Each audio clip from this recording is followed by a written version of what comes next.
Welcome to NBA Cinema. Today we're going to talk about Thompson, 6'6" point guard and one of the top point guard prospects in this upcoming draft. Now, as we talked about a little bit the other day, Scoot Henderson worked out for the Blazers, but a few days before that, they brought in twins Damian and Azure Thompson, and people are probably familiar with these two players. Azure is more of a wing, whereas Amon is the point guard.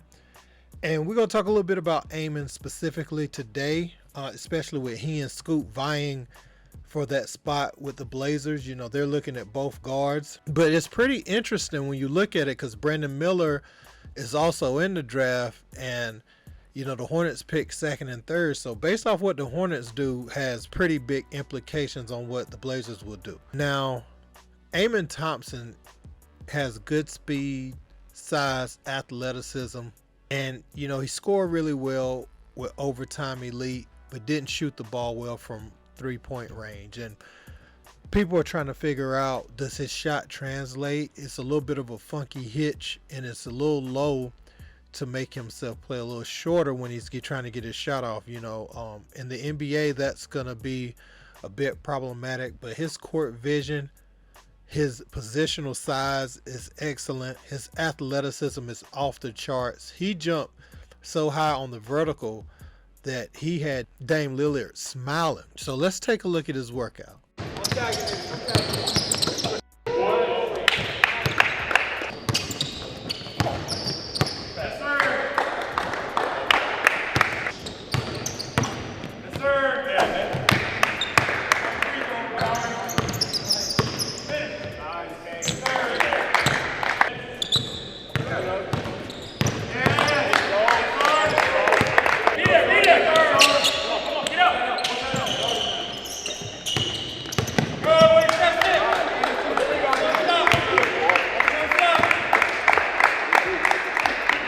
So if you look at Amon's shot side by side, they say he's making some improvements to it. And he actually said that himself, knowing that that's an area of an improvement. And we've seen these guys with funky shots, right? We've seen Martin. What's my man name? Kevin Martin. Back when he used to play with the Kings, I believe it was. He was a big time scorer in the league, but he had a very funky shot out of Western Carolina. And then, you know, Shai Gilgeous didn't have the prettiest shot. Now he's become arguably the best scorer in the league, or one of the best scorers, perimeter scorers in the entire association. So, shooting, the bad news is, you know, his mechanics is funky and it's going to take some time to work that out. The good news is shooting is about work ethic and getting comfortable doing it. It's not one of those things that a player can't control. But I know they try to handle these things delicately because you don't want a player to lose all of his confidence, like a Markelle Fultz in his shot. You saw how long it took to build that back up.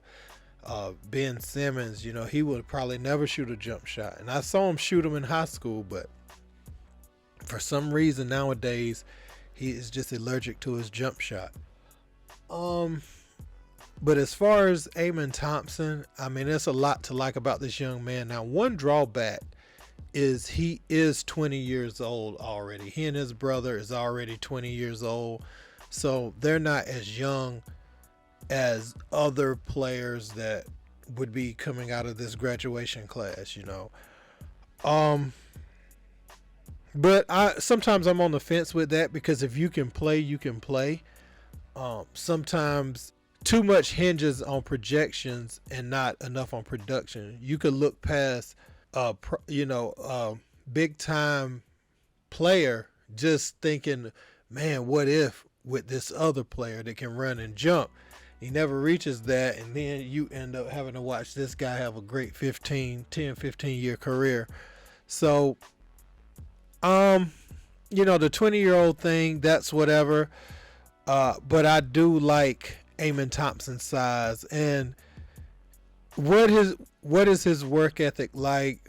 How committed is he to fixing his jump shot?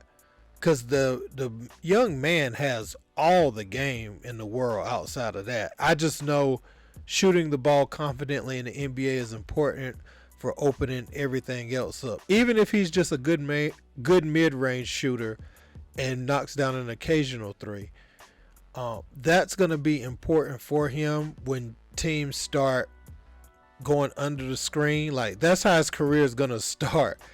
And I've seen a lot of players lose confidence that way when your career starts and they're going under screens and you don't make shots, and now they aren't respecting you. They're just waving you off when you shoot.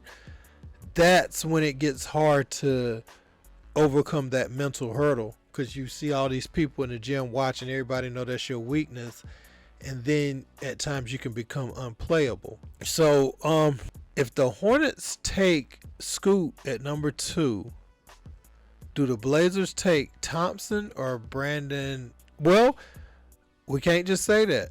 Thompson, Anthony Black, or Brandon Miller, because now it's 3 names in there. Anthony Black is another point guard a lot of people like. And so him and Amen Thompson, they're going to be vying for a spot. I think Brandon Miller will go in one of those top 3. I think if Brandon Miller falls to 3rd, the Blazers just look at that as he fell in our lap. But the Hornets, like I said, should take Scoot Henderson. And what happens after that? Hey, Anthony Black could be 3rd. You know, so we don't know how this thing's going to play out, but we're going to find out soon. Let me know what you guys think in the comments. Don't forget to like, share, and subscribe. Until next time, peace.